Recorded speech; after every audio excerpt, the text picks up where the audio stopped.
Good morning students. आज का जोड़ा अपना टॉपिक है थर्मल एक्सपेंशन।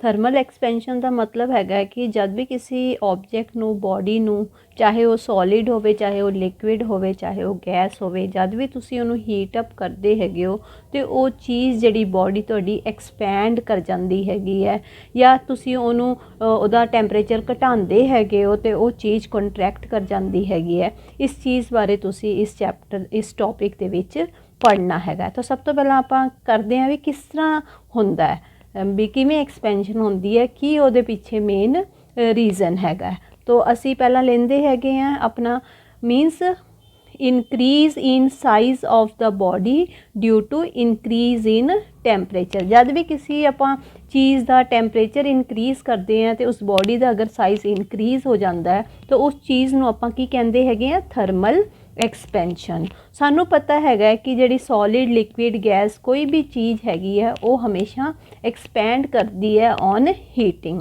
और वो पीछे की रीज़न हैगा वैसे तो आप देखिए कि जोड़े एटम्स मॉलिक्यूल्स होंदे हैगे हैं वो एक रैस्ट पोजीशन ते नहीं होंदे हैगे, वो अपनी मेन पोजीशन दे अराउंड वाइब्रेट करते रहंदे हैगे हैं। They keep on vibrating with certain velocity about their main position. जिस तरह ही तुसी टैंपरेचर इनक्रीज़ करते हैगे हो मीनस तुसी इस मॉलिक्यूल नू energy provide heat the form they which energy provide कीती हैगी है। एनर्जी लेन नाल की हुंदा हैगा पार्टिकल्स दी वेलोसिटी की हुंदी हैगी है इनक्रीज़ कर जाती है। वो ग्रेटर एंपलीट्यूड दे नाल वाइब्रेट करना शुरू कर देंगे है। ग्रेटर एंपलीट्यूड दे नाल वाइब्रेट मीनस पहला वो इस पोजीशन तक पहुँचते सी हुण जद उन्होंने एनर्जी मिल गई वो थोड़ा जा होर अगे तक वाइब्रेट करना शुरू कर देंगे। वाइब्रेट करना शुरू करने नाल की होएगा तो जिहड़ा उन्हां दी इंटर एटॉमिक सैपरेशन है डिस्टेंस बिटवीन द मॉलिक्यूल्स वो इंक्रीज़ कर जाएगा और this increase in inter atomic separation और distance between the two molecules is known as expansion of solids. मतलब जब भी तुसी एनर्जी प्रोवाइड करते हो मॉलिक्यूल्स नू मॉलिक्यूल ग्रेटर एंपलीट्यूड या वेलोसिटी दे नाल वाइब्रेट करना शुरू कर देंगे हैं तो उहदे नाल की वो अपनी जगह तो ज़्यादा एक्सपैंड दूर तक वाइब्रेट करते हैं और इस दूरी जो डिस्टेंस वो कवर करते हैं उस चीज़ नूं आपां की कहंदे हैगे एक्सपैंड मीनस उहदा साइज़ अपने नॉर्मल साइज़ तो ज़्यादा हो गया हैगा तो it is called the expansion. तो जे तुसी देखिए आपां आम जिहड़े ਆਪਾਂ बिजली के खंबे होंदे आ या टैलीफोन वायरस जद भी लगियां होंदियां ਉਹਦੇ ਵਿੱਚ ਜਿਹੜੇ ਹੈਗੇ दो पोल्स ਦੇ ਵਿੱਚ ਜਿਹੜੀਆਂ वायरस हैगियां ਉਹਨੂੰ हमेशा थोड़ा घट लूज ही बन्निया जाता हैगा क्योंकि विंटर्स ਦੇ ਵਿੱਚ ਕੀ ਹੁੰਦਾ है वायरस कंट्रैक्ट कर जांदियां तो ਉਹਦੇ ਵਿੱਚ अगर ਆਪਾਂ ਜੇ टाइट बन्नांगे तो वो खिंची जाणगियां तो वो टुट भी सकदियां हैगियां। ते समर्स ਦੇ ਵਿੱਚ की गर्मी के कारण की ਹੁੰਦਾ है ਉਹਨਾਂ ਦਾ टैंपरेचर इनक्रीज़ ਕਰਨ ਦੇ ਨਾਲ ਉਹ एक्सपैंड करदियां इस करके वो नीचे ਨੂੰ ਝੁਕੀਆਂ ਹੋਈਆਂ ਤੁਹਾਨੂੰ दिखाई देंदियां लूजली दिखाई देंदियां हैगियां। और मोर ओवर तुसी अगर रेल ट्रैक्स देखे होंगे जिथे रेल गड्डी जिहदे उत्ते चलदी हैगी है वो रेल ट्रैक्स दो ट्रैक्स दे विच ना कुछ जगह स्पेसिंग रखी जाती हैगी। वो क्यों रखी जाती हैगी है क्योंकि जद भी अपनी एक्सपेंशन होंदी है गर्मियां दे विच जिहड़ा रेल ट्रैक है तुहाडा वो एक्सपैंड करदा हैगा तो एक्सपैंड करन नाल की हुंदा ये दोनों गैप अपना कवर कर लैंदा हैगा तो ट्रेन अपने आराम नाल इहदे उत्तों दी पास कर जाती हैगी। जे तुसी इहनूं एक आपां बिल्कुल ही बंद रख दिए दोनों नूं जोड़ दिए तो की होएगा एक्सपेंशन होएगी। एक्सपेंशन होने नाल की होएगा रेल ट्रैक जिहड़ी हैगी उहदी डायरैक्शन चेंज हो सकती हैगी है जिहदे नाल एक्सीडेंट होने के चांसेस ज़्यादा हो जाते हैगे हैं। तो it मीनस small gap is left between the to rail iron rails of the railway track. तुसी ये खुद भी अखां नाल देख सकते हैगे हो भी किस तरह दो रेल ट्रैक्स दे विच अपना गैप रखा जाता हैगा। तो जद भी no gap if no gap is left between the iron rails track then during summer rails will expand and hence they will bend वो बैंड हो जाएगियां तो जद भी रेल गड्डी उहदे उत्तों पास करेगी तो एक्सीडेंट होने के चांसेस वो अपने ट्रैक तो डिरेल्ड हो जाएगी अपने ट्रैक तो अपना रास्ता चेंज कर लेगी। ठीक है तो इस करके to avoid that the spacings are left between the rail tracks. Moreover ਤੁਸੀਂ ਦੇਖਿਆ ਹੋਣਾ ਕਿ ਪਿਛਲੇ ਜ਼ਮਾਨੇ ਦੇ ਵਿੱਚ ਵੁਡਨ ਵੀਲਸ ਹੁੰਦੇ ਸੀਗੇ। ਉਹ ਵੁਡਨ ਵੀਲਸ ਖਰਾਬ ਨਾ ਹੋਣ ਇਸ ਕਰਕੇ ਉਹਨਾਂ ਦੇ ਵਿੱਚ ਉੱਪਰ ਕੀ ਹੁੰਦਾ ਸੀ, ਇੱਕ ਆਇਰਨ ਜਾਂ ਸਟੀਲ ਦੀ ਜਿਹੜਾ ਚੱਕਾ ਸਟ੍ਰਿਪ ਚੜਾਈ ਜਾਂਦੀ ਸੀ। ਉਹ ਸਟ੍ਰਿਪ ਕਿਸ ਤਰ੍ਹਾਂ ਚੜਾਈ ਜਾਂਦੀ ਸੀਗੀ, ਉਹਦੇ ਵਿੱਚ ਕੀ ਹੁੰਦਾ ਸੀ, ਸੇਮ ਸਾਈਜ਼ ਦੀ ਸਟ੍ਰਿਪ ਲੈ ਲਿੱਤੀ ਜਾਂਦੀ ਸੀ ਤੇ ਉਹਨੂੰ ਹੀਟ ਕੀਤਾ ਜਾਂਦਾ ਸੀ। ਹੀਟ ਕਰਨ ਨਾਲ ਕੀ ਹੁੰਦਾ ਸੀ, ਆ ਸਟ੍ਰਿਪ ਐਕਸਪੈਂਡ ਕਰ ਜਾਂਦੀ ਸੀਗੀ। ਐਕਸਪੈਂਡ ਜਦ ਹੋ ਜਾਂਦੀ ਸੀ ਤਾਂ ਉਹ ਚੱਕੇ ਦੇ ਉੱਤੇ ਰੱਖ ਕੇ ਉਹਨੂੰ ਛੱਡ ਦਿੱਤਾ ਜਾਂਦਾ ਸੀ। ਜਦੋਂ ਠੰਡੀ ਹੁੰਦੀ ਸੀਗੀ ਤਾਂ ਉਹਦੇ ਉੱਤੇ ਉਹ ਟਾਈਟਲੀ ਫਿਟ ਹੋ ਜਾਂਦੀ ਸੀਗੀ। ਤੇ ਇਸ ਤਰ੍ਹਾਂ ਇਹ ਐਕਸਪੈਂਸ਼ਨ ਆਫ ਜਿਹੜਾ ਸੋਲਿਡਸ ਹੈਗਾ ਉਹ ਤੁਹਾਡਾ ਯੂਜ਼ ਕੀਤਾ ਜਾਂਦਾ ਸੀਗਾ ਇਨ ਓਲਡ ਈਅਰਸ। ਓਕੇ ਬੇਟਾ। ਫਿਰ ਸੇਮ ਮੈंने ਦੱਸਿਆ ਕਿ ਟੈਲੀਫੋਨ ਤੇ ਇਲੈਕਟ੍ਰਿਕ ਵਾਇਰਸ ਤੁਹਾਡੀ ਲੂਜ਼ਲੀ ਜਿਹੜੀਆਂ ਹੈਗੀਆਂ ਬਿਟਵੀਨ ਦ ਟੂ ਪੋਲਸ ਰੱਖਣੀਆਂ ਹੋਣੀਆਂ ਚਾਹੀਦੀਆਂ ਹੈਗੀਆਂ, ਤਾਂ ਕਿ ਜਦ ਗਰਮੀਆਂ ਜਾਂ ਸਰਦੀਆਂ ਦੇ ਵਿੱਚ ਉਹ ਐਕਸਪੈਂਡ ਕਰੇ ਤਾਂ ਉਹ ਉਹਨਾਂ ਦਾ ਬ੍ਰੇਕੇਜ ਨਾ ਹੋ। ਫਿਰ ਤੁਸੀਂ ਆਮ ਘਰਾਂ ਦੇ ਵਿੱਚ ਵੀ ਆਪਾਂ ਦੇਖਿਆ ਹੈਗਾ, ਮੰਨ ਲਓ ਕਿਸੇ ਬੋਤਲ ਦਾ ਅਗਰ ਢੱਕਣ ਸਾਡਾ ਖੁੱਲ੍ਹਦਾ ਨਹੀਂ ਹੈ ਤਾਂ ਆਪਾਂ ਕੀ ਕਰਦੇ ਹੈਗੇ, ਉਹਨੂੰ ਗਰਮ ਪਾਣੀ ਦੇ ਵਿੱਚ ਅਗਰ ਆਪਾਂ ਥੋੜ੍ਹੀ ਦੇਰ ਵਾਸਤੇ ਰੱਖ ਦਈਏ ਤਾਂ ਉਹ ਸਟੋਪਰ ਜਿਹੜਾ ਹੋਗਾ ਉਹ ਲੂਜ਼ ਹੋ ਜਾਂਦਾ, ਕਿਉਂਕਿ ਜਿਹੜਾ ਬੋਤਲ ਦਾ ਜਿਹੜਾ ਆਪਾਂ ਕਹੀਏ ਨੈਕ ਹੈਗਾ ਉਹ ਥੋੜ੍ਹਾ ਐਕਸਪੈਂਡ ਕਰ ਜਾਂਦਾ ਹੈ due to heating water. Okay ਬੇਟਾ। ਇਸ ਤਰ੍ਹਾਂ ਆਪਾਂ ਇਹ ਯੂਜ਼ ਕਰ ਲੈਂਦੇ ਹੈਗੇ ਹੈ expansion of solids in our daily life. ਹੁਣ ਆਪਾਂ ਫਾਈਂਡ ਆਊਟ ਕਰਨਾ ਹੈ ਕੋਐਫੀਸ਼ੀਐਂਟ ਆਫ ਐਕਸਪੈਂਸ਼ਨ। ਹੁਣ ਸਾਨੂੰ ਪਤਾ ਹੋਣਾ ਚਾਹੀਦਾ ਜਿਹੜੇ ਸੋਲਿਡਸ ਹੈਗੇ ਉਹ ਕਿੰਨੀ ਤਰ੍ਹਾਂ ਐਕਸਪੈਂਡ ਕਰਦੇ ਆ। ਜਿਹੜੇ ਸੋਲਿਡਸ ਤੁਹਾਡੇ 3 ਤਰ੍ਹਾਂ ਐਕਸਪੈਂਡਸ ਕਰਦੇ ਆ। ਤਾਂ ਸਭ ਤੋਂ ਪਹਿਲਾਂ ਸਾਡਾ ਐਕਸਪੈਂਸ਼ਨ ਹੈਗਾ ਲੀਨੀਅਰ ਐਕਸਪੈਂਸ਼ਨ। ਲੀਨੀਅਰ ਐਕਸਪੈਂਸ਼ਨ ਦੇ ਵਿੱਚ linearly means there is expansion along the length ਦੇ ਅਲੋਂਗ ਜਦ ਬੋਡੀ ਐਕਸਪੈਂਡ ਕਰਦੀ ਹੈਗੀ ਹੈ, ਚਾਹੇ in the form of height ਹੋਏ ਚਾਹੇ in the form of width ਹੋਏ, ਜਦ ਬੋਡੀ ਐਕਸਪੈਂਡ ਕਰਦੀ ਹੈ ਉਹਨੂੰ ਆਪਾਂ ਕਹਿੰਦੇ ਹੈਗੇ ਆ ਲੀਨੀਅਰ ਐਕਸਪੈਂਸ਼ਨ। ਤਾਂ ਇਹਦੇ ਵਾਸਤੇ ਆਪਾਂ ਐਗਜ਼ਾਮਪਲ ਲੈ ਲੈਂਦੇ, ਸਾਡੇ ਕੋਲ ਇੱਕ ਆਇਰਨ ਰੋਡ ਹੈਗੀ ਹੈ ਇਨ ਦਾ ਫਾਰਮ ਆਫ ਸਿਲੰਡਰ। ਠੀਕ ਹੈ। ਓਰੀਜਨਲ ਲੈਂਥ ਉਹਦੀ ਜਿਹੜੀ ਸੀਗੀ L ਸੀਗੀ when it was not heated, ਜਦੋਂ ਉਹਨੂੰ ਆਪਾਂ ਕੋਈ ਟੈਂਪਰੇਚਰ ਨਹੀਂ ਪ੍ਰੋਵਾਈਡ ਕੀਤਾ ਉਹਦੀ ਲੈਂਥ ਕਿੰਨੀ ਸੀਗੀ L। ਜਦੋਂ ਅਸੀਂ ਉਹਨੂੰ ਡੈਲਟਾ ਟੀ ਟੈਂਪਰੇਚਰ ਦੇ ਨਾਲ ਹੀਟ ਕੀਤਾ ਤਾਂ ਕੀ ਹੋਇਆ, ਉਹਦੀ ਲੈਂਥ ਵੱਧ ਕੇ ਇੱਥੋਂ ਲੈ ਕੇ LT ਹੋ ਗਈ, ਉਹਦਾ ਡਿਸਟੈਂਸ ਇੱਥੋਂ ਲੈ ਕੇ ਇੱਥੇ ਤੱਕ ਹੋ ਗਿਆ। ਹੁਣ ਉਹ ਕਿੰਨਾ ਇਨਕਰੀਜ਼ ਕੀਤਾ, LT ਚੋਂ L ਮਾਈਨਸ ਕਰੋਗੇ ਤਾਂ ਤੁਹਾਡੇ ਕੋਲ ਡੈਲਟਾ L ਆ ਜਾਏਗਾ। ਤਾਂ this is the increased in length. ਇੰਨੀ ਲੈਂਥ ਉਸ ਰੋਡ ਦੀ ਇਨਕਰੀਜ਼ ਹੋ ਗਈ ਜਦ ਤੁਸੀਂ ਡੈਲਟਾ ਟੀ ਟੈਂਪਰੇਚਰ ਦੇ ਨਾਲ ਉਹਨੂੰ ਹੀਟ ਕੀਤਾ। ਹੁਣ ਤੁਸੀਂ ਫਾਈਂਡ ਆਊਟ ਕਰਨਾ ਹੈ ਕਿ ਜਿਹੜੀ ਇਨਕਰੀਜ਼ਡ ਲੈਂਥ ਹੈਗੀ ਉਹਦੀ ਕੀ ਵੈਲਿਊ ਹੈ, ਉਹਦਾ ਕੀ ਫਾਰਮੂਲਾ ਹੈਗਾ। ਤਾਂ ਇਹ ਸਾਰਾ ਕੁਝ ਮੈਂ ਤੁਹਾਨੂੰ ਦੱਸ ਚੁੱਕੀ ਹਾਂ। L ਕੀ ਹੈ, original length of the rod ਜਦ ਰੋਡ ਨੂੰ ਆਪਾਂ ਹੀਟ ਨਹੀਂ ਕੀਤਾ ਸੀਗਾ। Delta T is the temperature through which the rod is heated.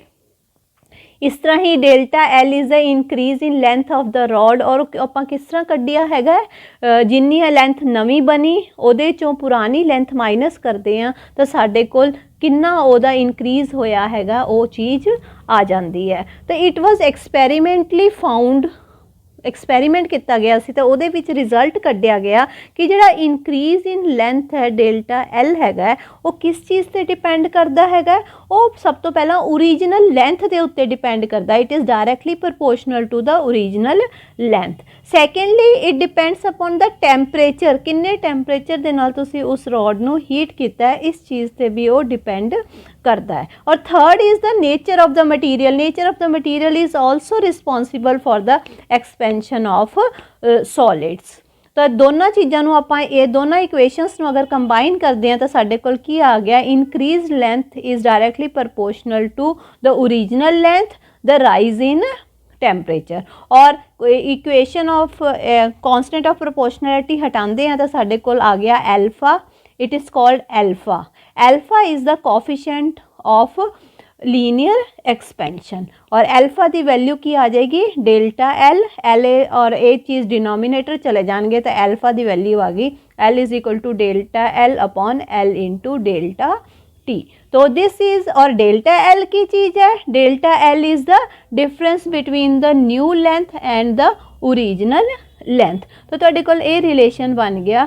ਤੇ ਐਲਫਾ ਨੂੰ ਆਪਾਂ ਕੀ ਕਹਿੰਦੇ ਆ, ਕੋਐਫੀਸ਼ੀਐਂਟ ਆਫ ਲੀਨੀਅਰ ਐਕਸਪੈਂਸ਼ਨ। ਤਾਂ ਐਲਫਾ ਡਿਫਾਈਨ ਕਿਵੇਂ ਹੁੰਦਾ ਹੈ, it is defined as coefficient of is defined as increase in length per unit original length per degree rise in temperature. किन्नी length increase हुई delta L per unit original length capital L per degree rise in temperature किन्ना temperature change होया सी delta T. तो this is the your formula for calculating the coefficient of linear expansion. ਇਹ ਵਾਲਾ formula ਤੁਸੀਂ ਯਾਦ ਰੱਖਣਾ ਹੈ। ਦੂਜੀ ਆਪਾਂ ਇਹਨੂੰ ਚੇਂਜ ਕਰ ਸਕਦੇ ਹਾਂ ਕਿ ਜਿਹੜੀ ਸਾਡੀ ਨਿਊ ਲੈਂਥ ਬਣੀ ਉਹ ਕਿਹਦੇ ਬਰਾਬਰ ਬਣੀ, new length is equal to L plus delta L। ਇਸ ਤਰ੍ਹਾਂ ਹੀ L ਡੈਲਟਾ L ਸਾਡੇ ਕੋਲ ਕੀ ਚੀਜ਼ ਆ ਗਿਆ, ਐਲਫਾ L ਡੈਲਟਾ T।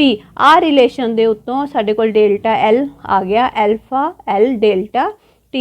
तो your new length in terms of original length and coefficient and thermal increase in temperature ਇਹ ਤੁਹਾਡੇ ਕੋਲ ਇਹ ਵੈਲਿਊ ਆ ਗਈ। ਤੁਸੀਂ ਇਹ ਫਾਰਮੂਲਾ ਯਾਦ ਰੱਖਣਾ ਹੈ। ਕਈ ਬੁੱਕਸ ਦੇ ਵਿੱਚ ਜਿਹੜਾ ਓਰੀਜਨਲ ਲੈਂਥ ਨੂੰ L0 ਦੇ ਨਾਲ ਵੀ ਡਿਨੋਟ ਕੀਤਾ ਜਾਂਦਾ ਹੈ ਔਰ ਫਾਈਨਲ ਲੈਂਥ ਨੂੰ L ਦੇ ਨਾਲ ਵੀ ਡਿਨੋਟ ਕੀਤਾ ਜਾਂਦਾ। ਤਾਂ ਇਸ ਚੀਜ਼ 'ਚ ਤੁਸੀਂ ਕਨਫਿਊਜ਼ ਨਹੀਂ ਹੋਣਾ ਹੈਗਾ ਕਿ ਆਪਾਂ ਇੱਥੇ LT ਲੈ ਰਹੇ ਹਾਂ ਔਰ ਉੱਥੇ L ਲੈ ਰਹੇ ਹੈਗੇ ਹਾਂ। ठीक है बच्चों।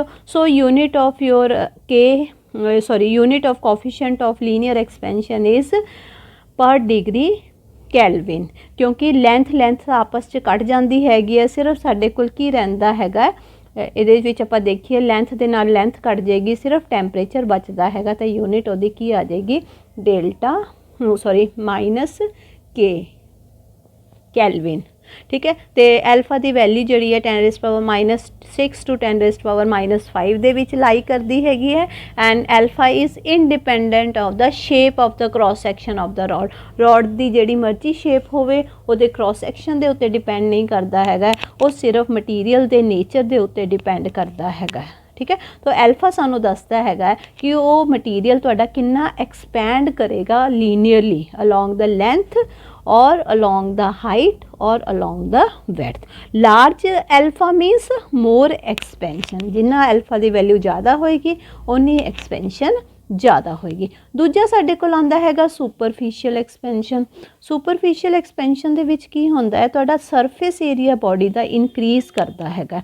Van there is increase in surface area of the body then that type of expansion is called superficial expansion. तो ये आप डायग्राम च देखिए, this is your original area of the this surface. Then जब तुसी उन्होंने डेल्टा T टैंपरेचर के नाल इनक्रीज़ करते हैगे हो तो वह नवा एरिया की आ जाता है डेल्टा AT। ये तुहाडा येलो दे नाल मैं रिप्रजेंट किया होया जिहड़ा नवा एरिया बनता है। तो कितना इनक्रीज़ होया एरिया, नवे एरिया चो पुराना एरिया तुसी माइनस करोगे यानी कि AT माइनस ओरिजिनल एरिया, तो तुहाडे कोल की आ जाएगा डेल्टा A। और राइज इन टैंपरेचर कितना होया T2 माइनस T1, या तुसी डेल्टा T भी तुसी लिख सकते हो, delta T is the change in temperature. तो ये अपने को रिलेशन की आ जाएगा कि जड़ा डेल्टा A हैगा इनक्रीज़ इन एरिया वो किदे उत्ते डिपेंड करता हैगा। Similarly it depends upon the original area A of the rod. ठीक है। Surface it depends upon the change in temperature, जिन्ना ज़्यादा टैंपरेचर होएगा उन्ना ज़्यादा उदा एरिया चेंज होएगा। It also depends upon the nature of the material of the plate, किस मटीरियल की वो प्लेट बनी हुई है इस चीज़ के भी उत्ते वो डिपेंड करेगा। तो कंबाइन करते हैं आप दोनों एक इक्वेशनस नूं तो साडे कोल की आ जाता delta A is directly proportional to the original area A and the change in temperature delta T। जब तुसी एक कॉन्स्टेंट ऑफ प्रोपोर्शनैलिटी साइन हटाओगे प्रोपोर्शनैलिटी साइन तो साडे कोल कॉन्स्टेंट ऑफ प्रोपोर्शनैलिटी आ जाएगा बीटा। और बीटा की चीज़ है, beta is the delta A upon A into delta T। Change in area upon original area plus change in temperature. ठीक है बच्चों। डेल्टा A आप पहला कढ़ चुके हैं AT minus A। So beta नू की कहते आप, beta is the coefficient of superficial expansion. मीनस beta दसदा हैगा सानू कि बॉडी कितनी एक्सपैंड करती पई है इन फॉर्म ऑफ एरिया और इन टर्म्स ऑफ एरिया।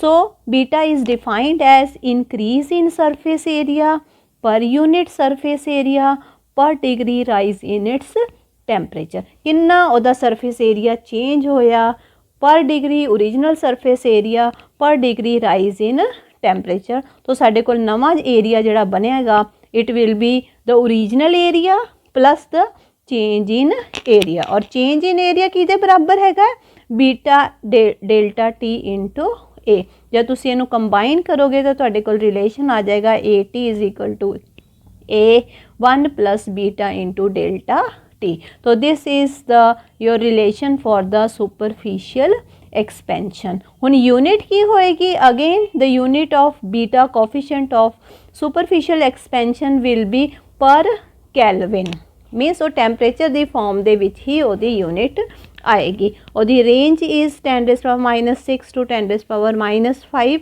और टैंपरेचर किन्नी रेंज से इन्ना बीटे दी वैल्यू आती है from 0 to 100 degree centigrade. So beta also depends upon the nature and temperature of the solid दा की नेचर हैगा ते ओनू किन्ने टैंपरेचर नाल तुसीं ओनू हीट अप कीता है, इस चीज़ दे उत्ते तुहाडा जिहड़ा बीटा डिपेंड करेगा। Third is your cubical expansion. Cubical expansion दा means when there is an increase in volume of the body. जब तुसी बॉडी नू सारी साइड्स तो इनक्रीज करदे हो, ओदी लेंथ भी इनक्रीज करदी है, ओदी ब्रेडथ भी इनक्रीज करदी है, ते ओदी हाइट भी इनक्रीज करदी हैगी है, that is called cubical expansion. Means length भी कर गई, ओदी ब्रेडथ भी कर गई, ओदी कितनी हाइट है वो भी इनक्रीज करती पई है, उन्होंने आपां कहंदे हैं वॉल्यूमेट्रिक एक्सपेंशन और volume cubical expansion. So increase in volume of the body on heating is called cubical expansion. ये वास्ते आप एक क्यूब ले लेंदे हैं जिहदी ओरिजिनल वॉल्यूम कितनी हैगी है V, और जब तुसी उन्होंने डेल्टा टी टैंपरेचर दे नाल इनक्रीज करते हैगे हो तो उहदी नवी वॉल्यूम की बन जाती हैगी है VT। ਜਿਹੜਾ ਤੁਹਾਨੂੰ ਮਸਟਰਡ ਰੈੱਡ ਕਲਰ ਨਾਲ ਡਿਨੋਟ ਕੀਤਾ ਇਹ ਨਵਾਂ ਕਿਊਬॉइड ਬਣ ਗਿਆ ਹੈ ਹਾਈਟ ਟੈਂਪਰੇਚਰ ਦੇ ਨਾਲ ਉਹਦੀ ਕੀ ਐਕਸਪੈਂਸ਼ਨ ਹੋਣ ਤੋਂ ਬਾਅਦ। ਤਾਂ ਕਿੰਨਾ ਉਹ ਇਨਕਰੀਜ਼ ਕੀਤੀ ਉਹਦੀ ਵੈਲਿਊਮ ਡੈਲਟਾ V, ਆ ਚੀਜ਼ ਤੁਹਾਡੀ ਜਿਹੜੀ ਹੈ ਡੈਲਟਾ V ਡਿਨੋਟ ਕਰੇਗੀ। ਤਾਂ ਕਿੱਥੋਂ ਕੱਢੋਗੇ ਤੁਸੀਂ, ਜਿੰਨੀ ਤੁਹਾਡੀ ਨਵੀਂ ਵੋਲਿਊਮ ਬਣੀ minus the original volume V। Consider a metal, ठीक है बच्चों। तो हुण एक्सपैरीमेंटली सिमिलरली जिहड़ा इंक्रीज इन वॉल्यूम है वो किस चीज़ से डिपेंड करता हैगा, it depends upon the original volume V। Same method नाल तुसी करना है, it depends upon the rise in temperature. Delta V is directly proportional to rise in temperature. A third, it again depends upon the nature of the material we have. So you have the relation delta V is directly proportional to V into delta T. तो delta V आ जाएगा, constant of proportionality sign हटाओगे तो तुहाडे कोल की आ जाऊगा gamma. Gamma is your coefficient of cubical expansion. तो V डेल्टा T, तो गामा की वैल्यू तुसी निकाल लोगे V delta change in volume over original volume per degree change in temperature. और ये तुहाडे कोल चेंज इन वॉल्यूम कितनी हैगी है VT माइनस V, नवी वॉल्यूम माइनस पहली वॉल्यूम, तो तुहाडे कोल की आ जाएगी change in volume. So gamma it is इनू आप प्रोनाउंस करते हैं gamma. Gamma is the coefficient of cubical expansion. तो coefficient of cubical expansion define किमें करते हैं, increase in volume per unit original volume, increase in volume per unit volume per degree rise in temperature. और इहदा नवा expression VT will be equal to V plus delta V। और delta V की चीज़ हैगी है gamma into V into delta T, जिहड़ा आपां उपर रिलेशन च कड्ढिया। तो साडे कोल की आ गया VT is equal to V plus 1 plus gamma delta T। तो साडे कोल तीन रिलेशन आ गए। और so again unit of gamma will be coefficient of cubical expansion is K minus 1, means it is inverse of Kelvin. तो gamma again depends upon the nature and temperature of the solids. तो साडे कोल की होए there are 3 coefficients of expansion. Coefficient of linear expansion that is called alpha, coefficient of superficial expansion called beta and coefficient of cubical expansion gamma. और तुहानू तिन्नां दे विच relation पता हुंदे तो देखो सारियां दा सेम हुंदा है, L T is equal to L into 1 plus alpha delta T, ठीक है, चेंज इन टैंपरेचर। फिर नवी सरफेस एरिया जिहड़ा हैगा तुहाडा A T is equal to original area 1 plus beta delta T, and your new volume V T will be equal to V into 1 plus gamma delta T. सारिया कुछ same relation आंदा हैगा तुहाडे कोल, length की जगह एरिया बन जाता है, एरिया की जगह वॉल्यूम, रिलेशन बाकी सारा सेम रहिंदा। तो तुहानू आ तीनों इक्वेशनस नू याद रखना हैगा, ये चीज़ां अपने न्यूमेरिकल कड्ढण दे विच यूज़ आ सकदियां हैगियां। सो बच्चों तुहानू क्लीयर हो गया होना कि एल्फा बीटा ते गामा दे विच की फ़र्क हैगा। Thank you.